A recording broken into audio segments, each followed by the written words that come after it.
Okay, I'm going to do a review here of a 1983 novel by British author James Herbert. Now, I met James Herbert just the once, but I did correspond with him several times. Every time he had a new book out, I'd read the book, I'd write to him, and I always got a letter back. I met him the once. He passed away, sadly, in 2013.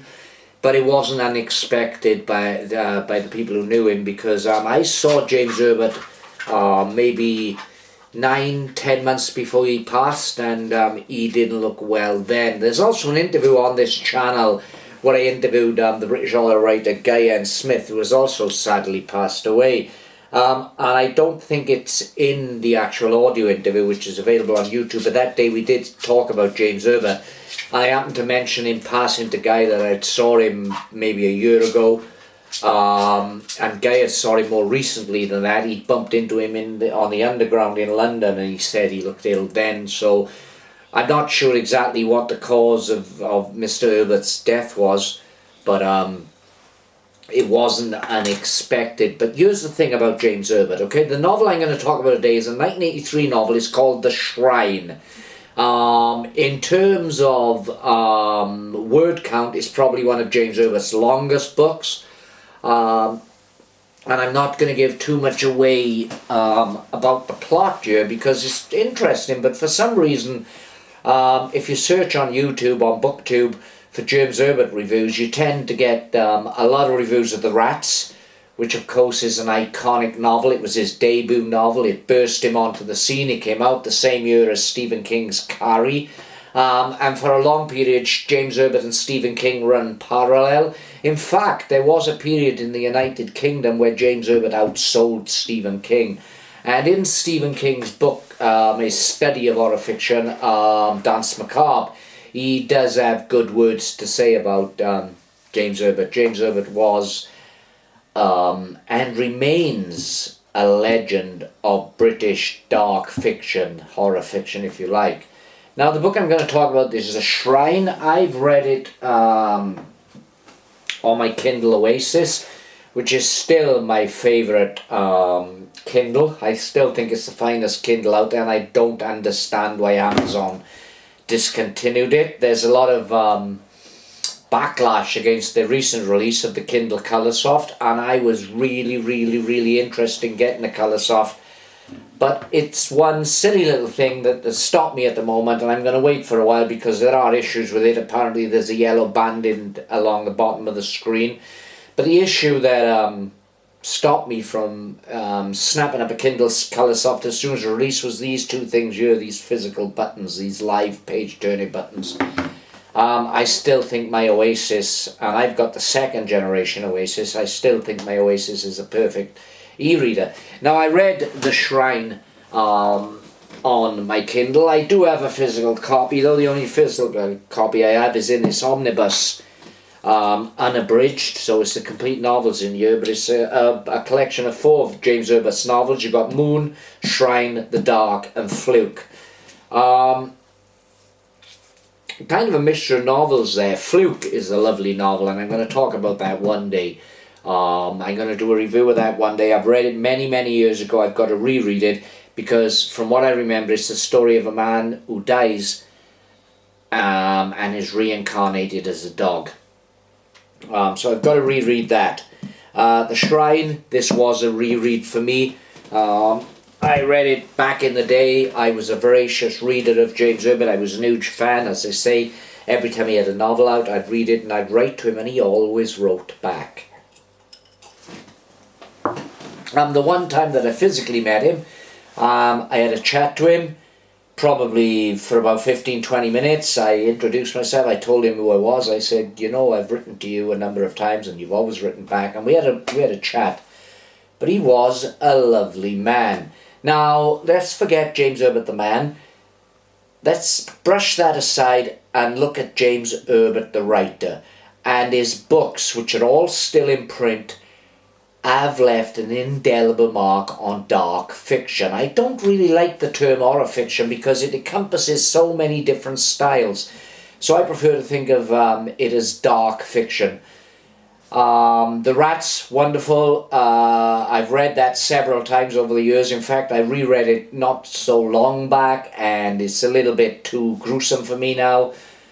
A little bit too pulpy. It was his first novel, of course, and if you've read a lot of James Herbert's later books, it does read like a first novel, because the marked improvement of Mr. Herbert as a writer, particularly from, I would say, following The Fog, which was basically written in the same style as The Rats. It was a retread of The Rats. It's just that you had people going crazy and killing each other rather than rampaging, mutated rodents.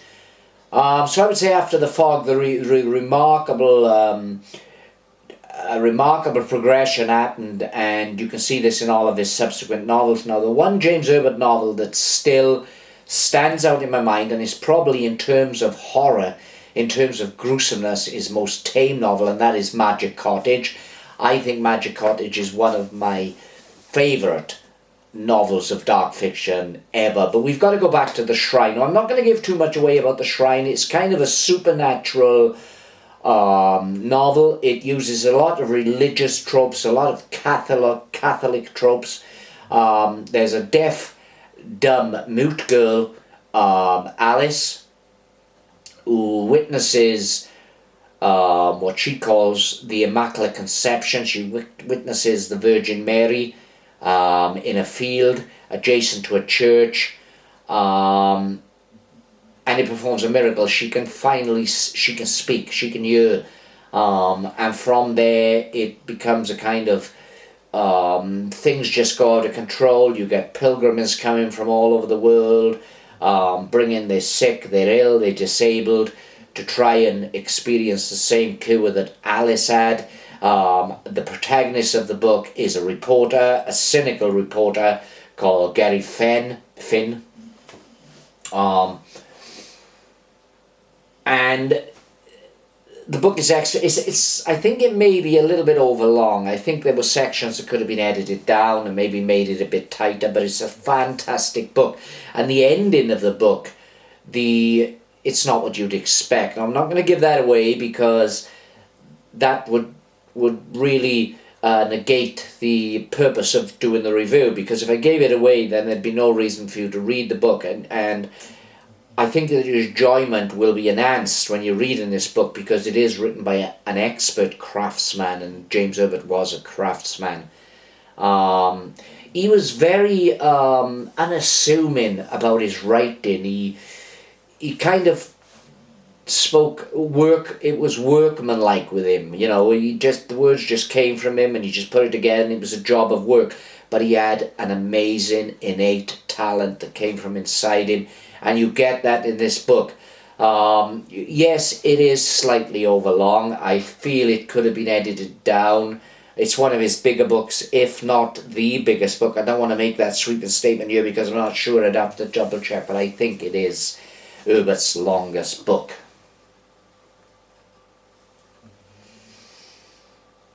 I'm drinking just this basic famous grouse, though this is the smoky black iteration, which is the smoky version of famous grouse. Very nice, very Moorish.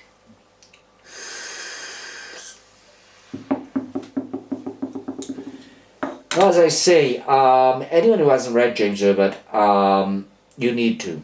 You need to read his full body of work, and not just pick up the book that he's best known for, which is The Rats, which was his debut novel, because what The Rats done, it changed the genre. I mean, Stephen King's Carrie came out the same year, and Carrie is a superb book, don't get me wrong. But Herbert's The Rats, in terms of ferocity, in terms of violence depicted on a page, in terms of horror, it really went that step further. And later in the 80s, you had a movement in the mid-80s called the splatterpunk movement, led by perhaps the most famous of the splatterpunks was Craig Spector. And these horror novels really went all out in terms of gore, in terms of shock. But James Herbert preceded that. James Herbert was doing what the splatterpunks did 10 years earlier. Now, The Shrine is a fantastic book. I'm going to hope to talk more about James Herbert in different videos, in forthcoming videos, because I really want to get my appreciation of the writer out there. And I really want to do a deep dive analysis on each of his books. And that's a difficult thing, because you don't want to give too much away in your reviews.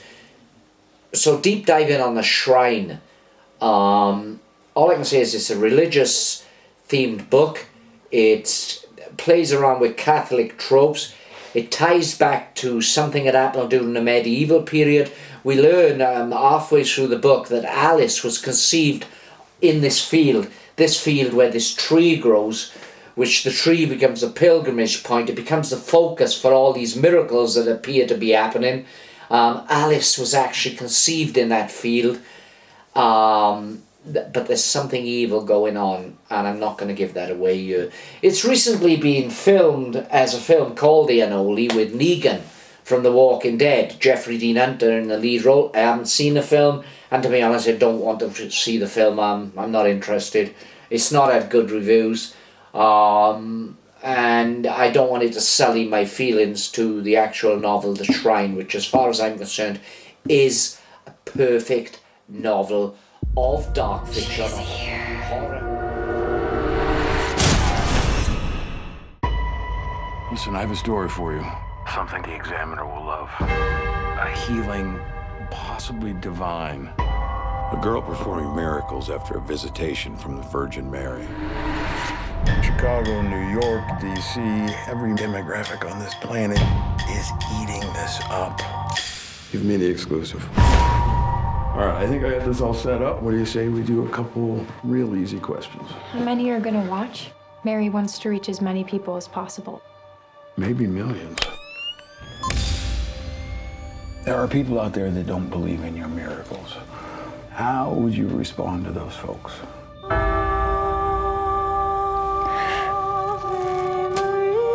Seeing is believing. And why do you think Mary chose you? I opened myself up and welcomed her in.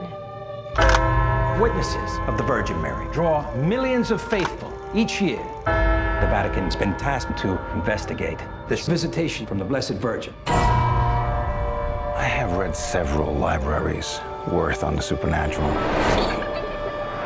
Investigated half a dozen miracles. Prove them all false.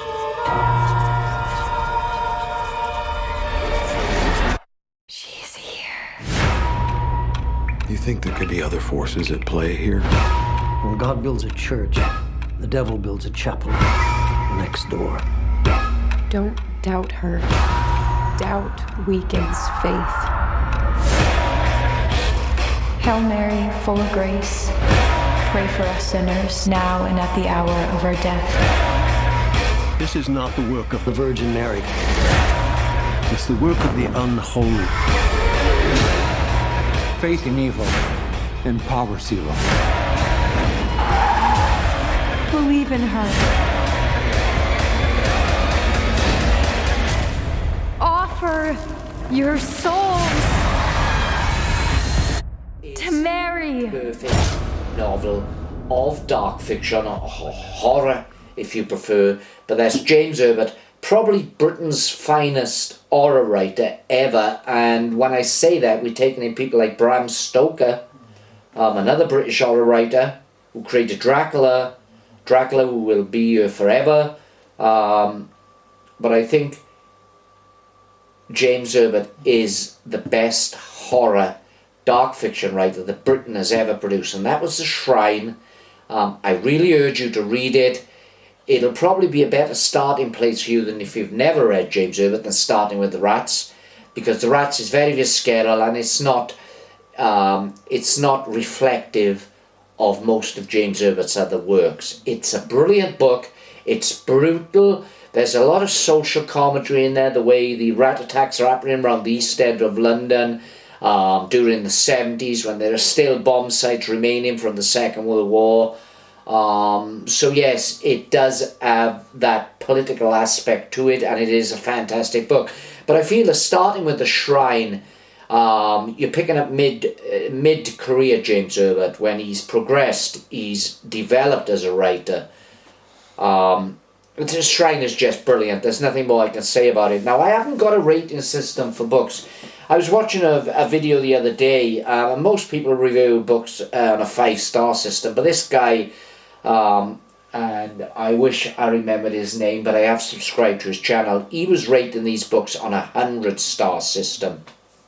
And I think that's better, because it allows you to rate a book and giving it much more scope for what you actually felt about it. So if I was rating James Herbert on the Shrine on a rating system of 1 to 100, I would put it up there around 96, 97. It's not perfect, it's far from perfect, but then no book is perfect.